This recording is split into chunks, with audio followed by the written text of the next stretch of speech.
I'm going to invite you all to make sure you're in a comfortable position, the position where your body feels supported, where you can sit without having to, move around to stay comfortable for, 20, 25 minutes. And this morning, I'm going to lead us through a version of the Birchot HaShachar, the morning blessings, which are a traditional part of the Jewish liturgy, um, said during the morning. It's in a in the Rambam's and Maimonides writing on Jewish prayer. He says that we are supposed to start with these like as soon as we wake up. That it's a way to begin your day with your mind connected to the purpose of waking up at all. If you would like, I'm wearing a talit. If you would like to find something similar, like a blanket or a sweater or something to drape over you to give you that feeling of being kind of hugged by a nice warm piece of cloth, I invite you to do that. And let's start with a few deep breaths, closing our eyes. Breathing out all of the air in your lungs through your mouth, just pushing it out.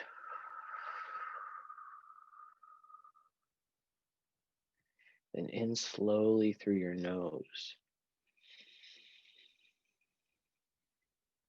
Filling your lungs to their capacity.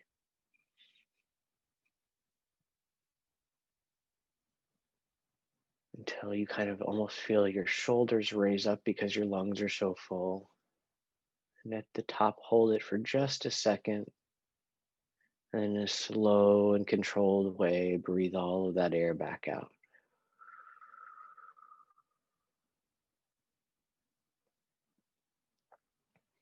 We're going to do that one more time.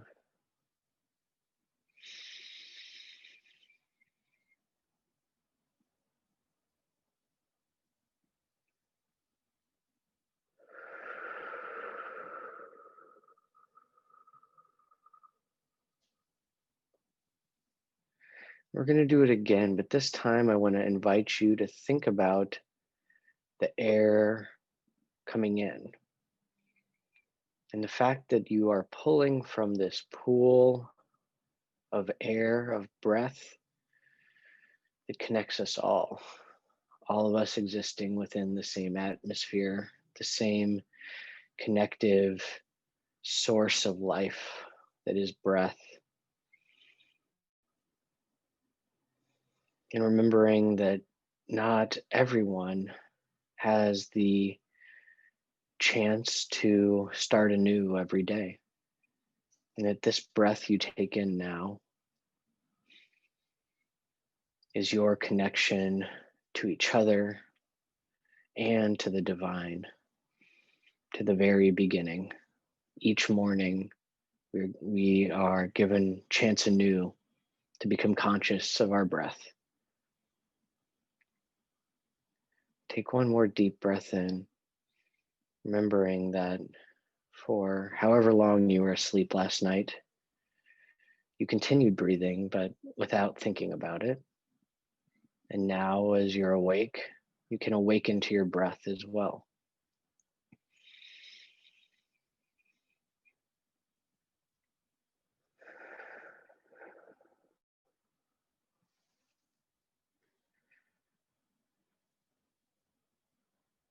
And as you awaken to your breath, I invite you to imagine how this breath travels throughout your body. It enters in through your nose, up through your sinuses, down into your lungs. And as it sits in your lungs collect the oxygen from it,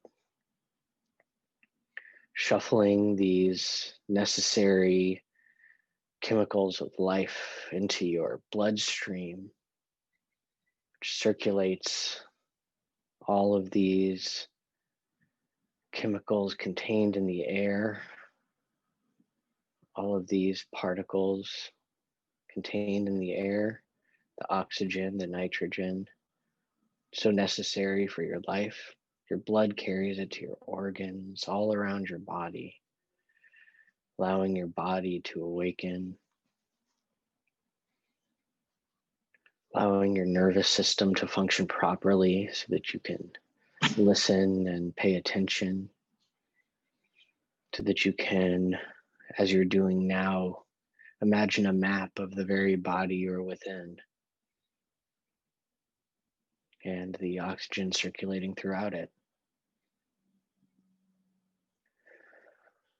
restoring you, bringing you to life, giving you the chance for a new day of interacting with the world, discovering and enacting your purpose here.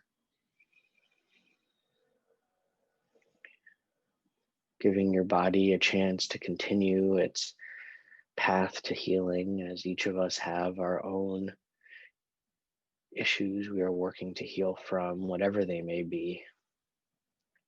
No matter how minor or major, each of us, each of our bodies is in need of some form of adjustment. Whether we just feel it in the tightness of our joints or our back, there's some other thing you're thinking of within your body that's in need of healing.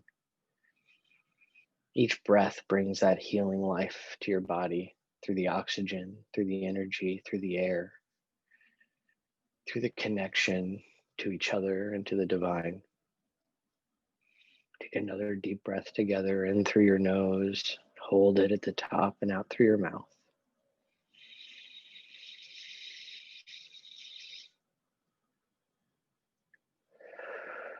And with the out breath, trying to feel gratitude for the body you have today, holding you here, bringing you back into this world.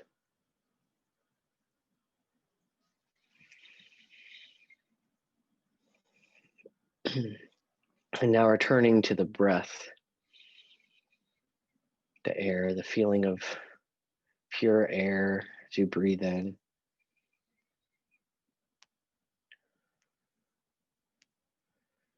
Taking your mind back to the first human that breathed, started this chain of life that we each connect into each time we breathe as well. Thinking if you've ever seen a baby take its first breath out of the womb, it making its first connection to the collective,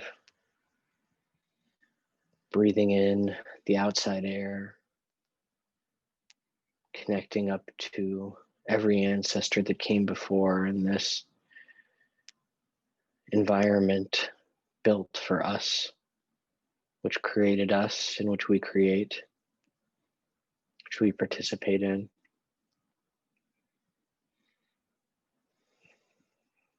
We can remember each day that this breath is, according to our tradition, our soul. This act, this natural act of breathing, it happens whether we think about it or not, is the source of our connection to the divine, and it's restored to us each day. And no matter the status of our life, the frustrations we may be feeling, the difficulties, can remember that we can be grateful for this breath, for the ability to breathe and to reconnect with the world each morning. And when we do reconnect, we open our eyes, our minds realign with consciousness. We're able to tell the difference between day and night, between wakefulness and sleep.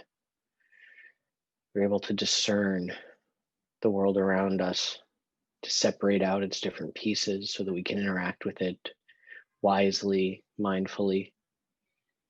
And this too is a gift the gift we're given as humans to be able to discern day from night, dark from light, good from bad.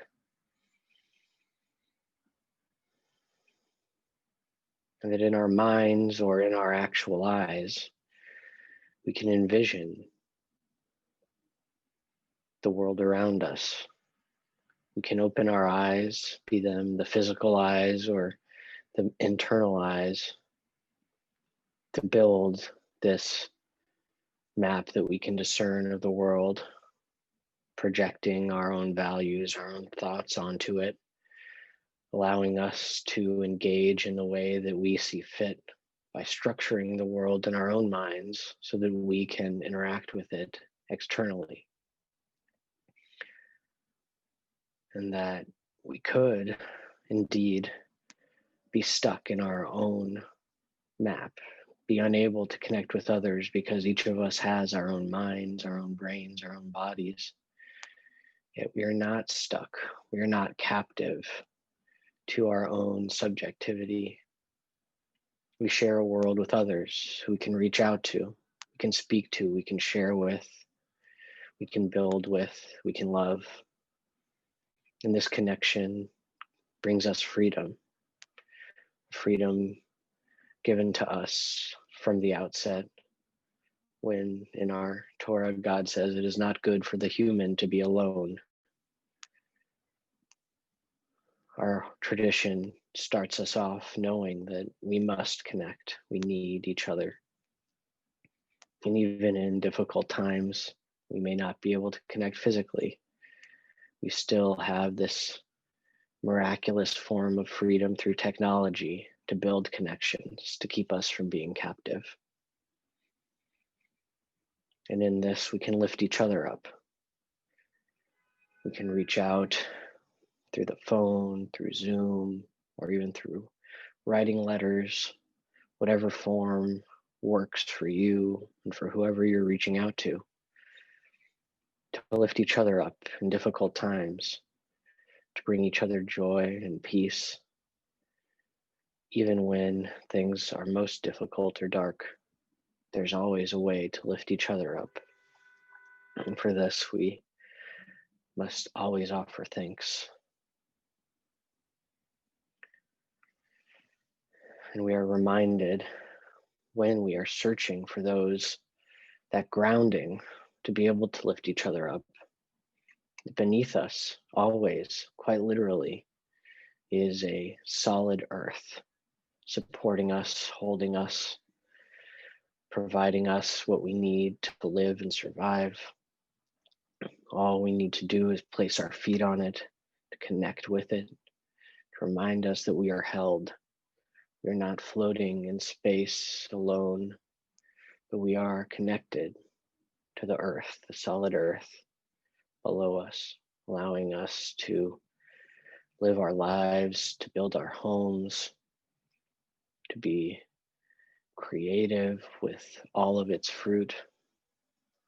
It is our canvas, and it is our sacred space that we must care for, provided to us from well before our birth. And as we connect our feet to the ground, we also remember that our steps are strengthened. We are given new life each day to participate, to place our feet on the ground, whether that is literal or metaphorical, to be connected not only through the air, but through the earth, and to be able to participate in this ongoing process of creation. And once again, this brings us back to our body. That whether you believe in a soul or not, there is a part of us that feels intangible, that is held within the body, or is actually part of the body. The body clothes us, brings us our nerve endings, our sensory organs, allowing us to connect with the world around us, giving us the interface to connect with each other. In our body, in our tradition, has its own mind, its own soul, which we must respect and be grateful for and listen to when we can. Listen to what our body tells us when it needs something, for it holds us. It gives us our grounding. It gives us the feet to connect to the earth. And as we connect more deeply into our body, once again feeling the oxygen from each breath spreading out to our lungs, through our blood, through our nerves, down to our toes and through our fingertips, to all the extremities, we allow ourselves to become just a little bit more awake to the day. Maybe open your eyes, and if you have a window nearby, glance outside. Think about how your level of consciousness has changed this morning ever since you woke up. It has continued to wake up and continue to be more centered in your body, more connected to the world around you, allowing you to brush off that which kept you in slumber.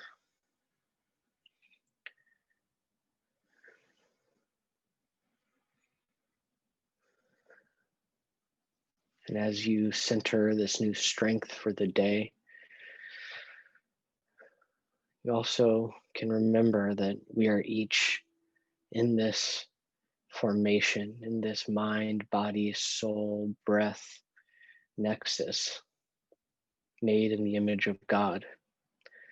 That the whole of what we are, the entirety of what we are, is itself an image of the divine, a reflection of the entirety of the universe. For as our tradition tells us, God is one and God is all.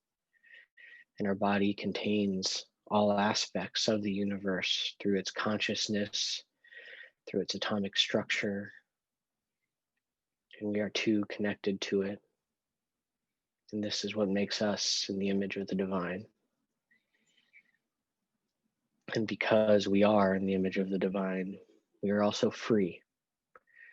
We have the freedom of perspective to shift how we think about the world around us, which then allows us to interact differently, to approach the world around us with awe, with joy, with gratitude, allows us to engage and behave differently.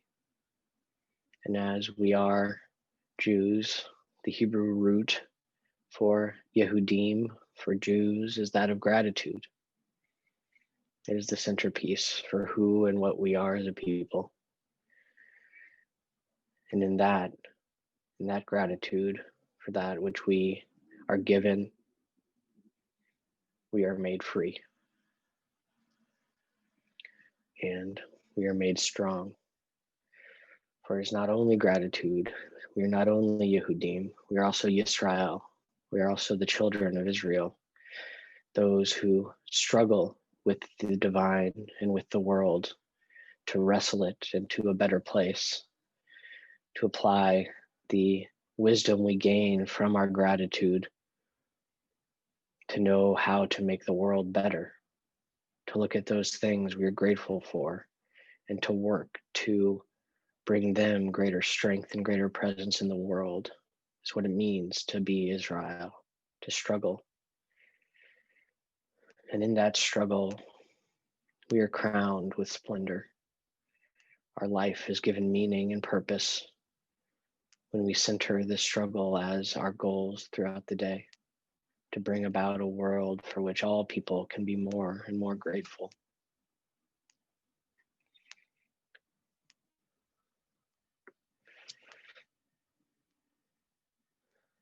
And when we are lost, when we are in search of that anchor point to help us find that meaning and gratitude, we've also been given an incredible gift of the Torah, the inheritance of wisdom that we gained from our ancestors going back as far as the mists of history, bringing us their wisdom, the knowledge that they compiled throughout their lives and passed down from generation to generation. allowing us to connect to them and each other through this wisdom, to work to bring about a better world through this wisdom, to make this wisdom sweet to us, to make it feel as if it is what gives us life and strength, just as sweet foods bring us energy and happiness. So too the Torah can bring us energy and happiness, teaching us, reminding us those things that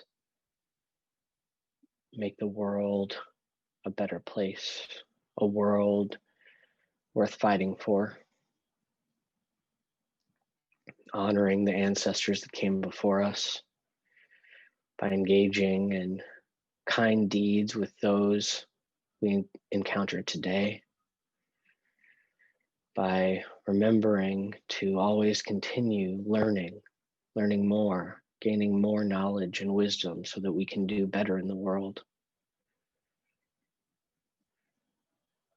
by dealing graciously with those around us, especially those we don't know, welcoming them into our world, whether it be into our homes or simply a greeting of hello, a recognition, seeing them as humans and acknowledging that,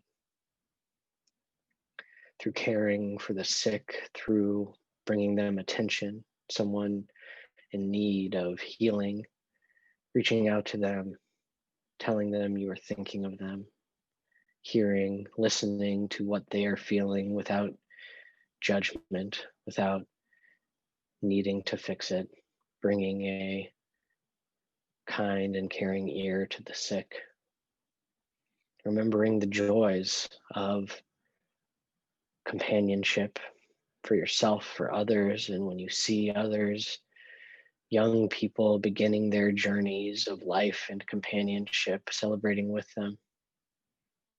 And similarly, accompanying those who are leaving this world and sitting with those who are in mourning, remembering to take time out of your day to think about your divine connection and purpose, and using all of those aspects of life to make peace for yourself and all people, as our Torah guides us to do all of these things.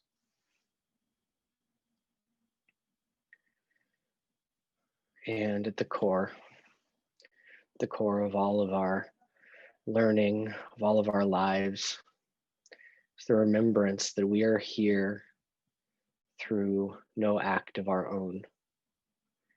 Our tradition has given us many ways of understanding what creation might mean, what the meaning of our world might be, how it may have begun, why it may continue.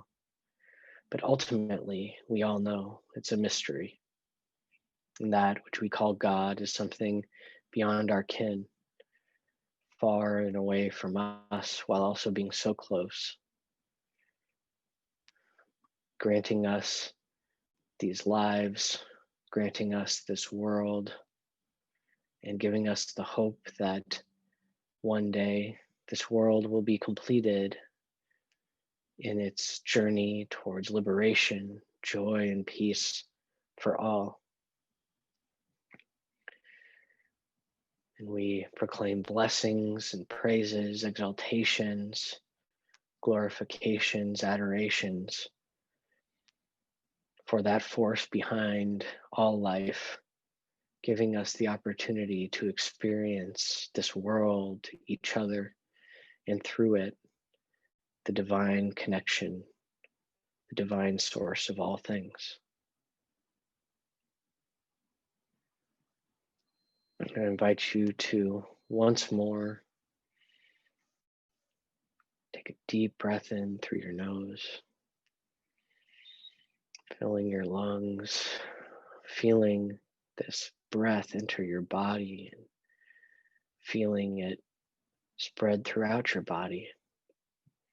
That you too may be Wiggle your toes, move your feet around, maybe stretch your legs. If you'd like, you can stretch out your arms, be very gentle, move very slowly, bringing them above your head, bending your body very slowly and gently, bringing yourself back into your body, feeling where there's tightness, stretching through it very gently. Slowly opening your eyes, bringing yourself back to the space we began in.